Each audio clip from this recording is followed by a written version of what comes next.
آزاد جموں و کشمیر میں حالیہ دنوں پیدا ہونے والی صورتحال نے ایک بار پھر پورے خطے کو ایک نہایت حساس، پیچیدہ اور اہم سیاسی مرحلے میں لا کھڑا کیا ہے۔ یہ معاملہ اب صرف کسی ایک احتجاج یا محدود سیاسی سرگرمی تک محدود نہیں رہا، ایک وسیع تر عوامی، سیاسی اور انتظامی بحران کی شکل اختیار کر چکا ہے، جس کے اثرات مقامی سطح سے لے کر قومی سطح تک محسوس کیے جا رہے ہیں۔ مختلف شہروں میں ہونے والی حالیہ پیش رفت نے جہاں انتظامی اداروں کو متحرک کیا ہے، وہیں عوامی حلقوں میں بھی اس صورتحال پر شدید بحث جاری ہے۔ اس پورے معاملے میں جوائنٹ عوامی ایکشن کمیٹی کا کردار ایک مرکزی حیثیت اختیار کر چکا ہے، جو گزشتہ چند برسوں میں آزاد کشمیر میں عوامی مسائل، خصوصاً بجلی کے بلوں، آٹے کی قیمتوں، مہنگائی اور بنیادی سہولیات کے حوالے سے ایک مضبوط عوامی پلیٹ فارم کے طور پر سامنے آئی تھی۔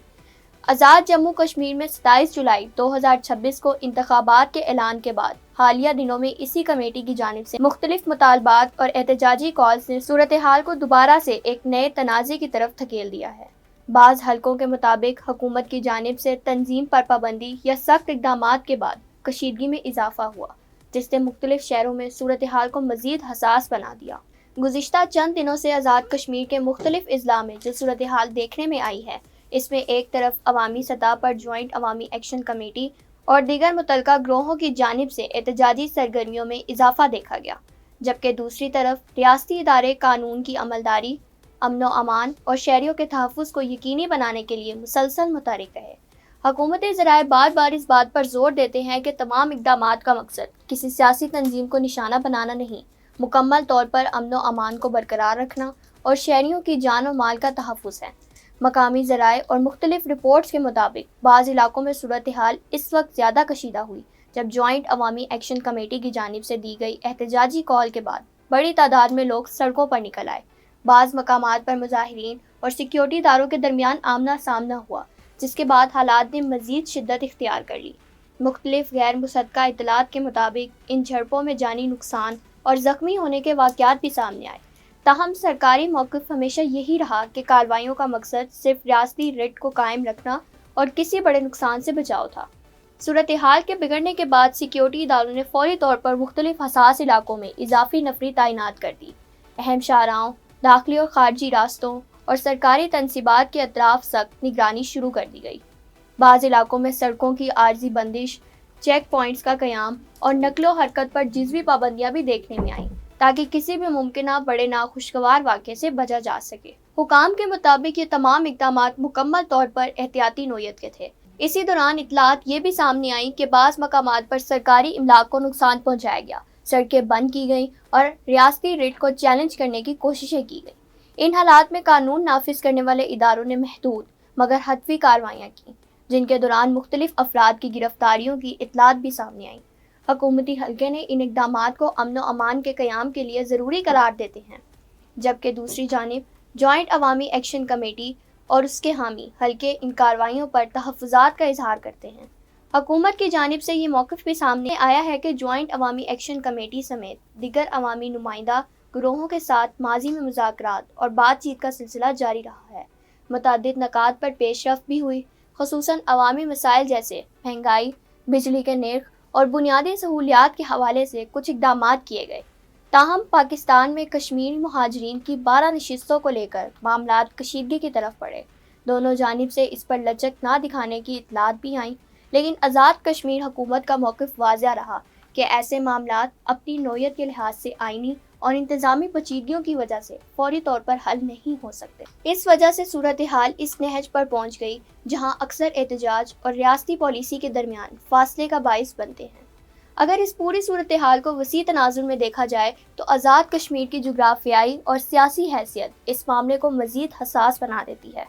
یہ خطہ پاکستان اور بھارت کے درمیان دیرینہ تنازع کا حصہ ہے، اور اسی وجہ سے یہاں ہونے والی ہر بڑی سیاسی یا سیکیورٹی پیش رفت کو نہ صرف ملکی بلکہ بین الاقوامی سطح پر بھی باریک بینی سے دیکھا جاتا ہے۔ بعض تجزیہ کاروں کے مطابق ایسے کسی بھی داخلی انتشار کو بیرونی سطح پر سیاسی اور سفارتی بیانیوں کے لیے استعمال کیا جا سکتا ہے، جس سے خطے کی حساسیت مزید بڑھ جاتی ہے۔ اس لیے ریاستی ادارے بار بار اس بات پر زور دیتے ہیں کہ تمام مسائل کا حل صرف اور صرف آئینی، قانونی اور جمہوری طریقہ کار کے ذریعے ہی ممکن ہے۔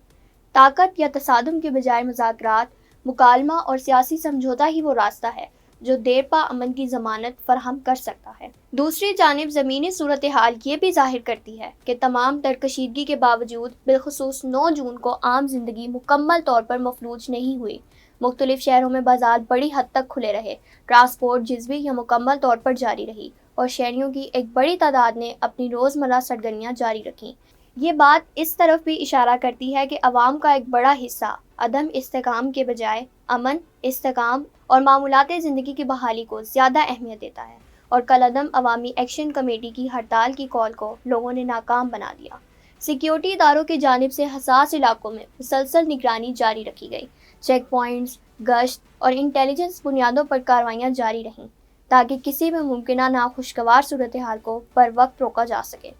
حکام کا کہنا ہے کہ ان اقدامات کا مقصد کسی فرد یا گروہ کو نشانہ بنانا نہیں، شہریوں کی جان و مال کا تحفظ اور ریاستی رٹ کو قائم رکھنا ہے۔ سیاسی سطح پر صورتحال اس وقت انتہائی نازک مرحلے میں داخل ہو چکی ہے، جہاں ایک طرف جوائنٹ عوامی ایکشن کمیٹی اور دیگر عوامی حلقوں کے مطالبات ہیں، جبکہ دوسری طرف حکومت اور ریاستی ادارے قانون کی بالادستی اور ریاستی نظام کو برقرار رکھنے پر زور دے رہے ہیں۔ تجزیہ کاروں کے مطابق اگر فریقین نے لچک اور سنجیدگی کا مظاہرہ نہ کیا تو یہ صورتحال مزید طول پکڑ سکتی ہے۔ بھارت کے حوالے سے بھی بعض تجزیاتی حلقے اس صورتحال کو حساس تناظر میں دیکھتے ہیں، جہاں یہ خیال ظاہر کیا جاتا ہے کہ لائن آف کنٹرول کے قریب کسی بھی قسم کی داخلی کشیدگی خطے کی مجموعی سیکیورٹی صورتحال پر اثر انداز ہو سکتی ہے۔ تاہم ریاستی موقف ہمیشہ یہی رہا ہے کہ داخلی مسائل کو داخلی سطح پر ہی حل کیا جائے تاکہ کسی بھی بیرونی پروپیگنڈے یا مداخلت کا موقع نہ ملے۔ مجموعی طور پر اگر اس پورے منظرنامے کا جائزہ لیا جائے تو آزاد کشمیر اس وقت ایک ایسے نازک لیکن انتہائی اہم دور سے گزر رہا ہے، جہاں ایک طرف کالعدم جوائنٹ عوامی ایکشن کمیٹی کی قیادت میں عوامی مطالبات اور احتجاجی آوازیں ہیں، جبکہ دوسری طرف ریاستی ادارے امن و امان، قانون کی عملداری اور شہری تحفظ کو اپنی اولین ترجیح قرار دیے ہوئے ہیں۔ آنے والے دن اس حوالے سے نہایت اہم قرار دیے جا رہے ہیں، کیونکہ صورتحال کا رخ اس بات پر منحصر ہوگا کہ فریقین کس حد تک مذاکرات، برداشت اور قانونی فریم ورک کے اندر رہ کر مسائل کو حل کرنے کی طرف بڑھتے ہیں۔ ایسے میں آزاد جموں کشمیر کے وزیر اعظم فیصل ممتاز راٹھور کا یہ کہنا ہے، ہم کوئی ایسا راستہ تلاش کر رہے ہیں کہ افہام و تفہیم سے مسئلہ حل ہو، کیونکہ ریاست کو ہرا کر جوائنٹ ایکشن کمیٹی بھی جیت نہیں سکتی، اور اگر ریاست جیت بھی جائے تو انسانی جانوں کے ضیاع کے بدلے حاصل ہونے والی جیت کو میں جیت تصور نہیں کروں گا، کو مثبت سوچ کا عکاس قرار دیا جا رہا ہے۔ بی بی سی اردو کو دیے گئے ایک خصوصی انٹرویو کے دوران جب وزیر اعظم فیصل ممتاز راٹھور سے سوال کیا گیا کہ آیا وہ اپنی حکومت کی جانب سے کالعدم قرار دیے جانے کے بعد بھی جوائنٹ ایکشن کمیٹی سے بات کرنے کو تیار ہیں، تو ان کا کہنا تھا کہ جب طالبان سے بات چیت ہو سکتی ہے تو ان سے کیوں نہیں۔ صورتحال کے تناظر میں وزیر اعظم آزاد کشمیر کی معاملہ فہمی کو عوامی سطح پر بہت اہم تصور کیا جا رہا ہے، اور عوام کی اکثریت بھی یہی چاہتی نظر آتی ہے کہ خطے میں مکمل امن بحال ہو، روزمرہ زندگی متاثر نہ ہو اور تمام مسائل کو سیاسی اور آئینی طریقہ کار کے ذریعے حل کیا جائے تاکہ آزاد کشمیر ترقی، استحکام اور پائیدار امن کی راہ پر آگے بڑھ سکے۔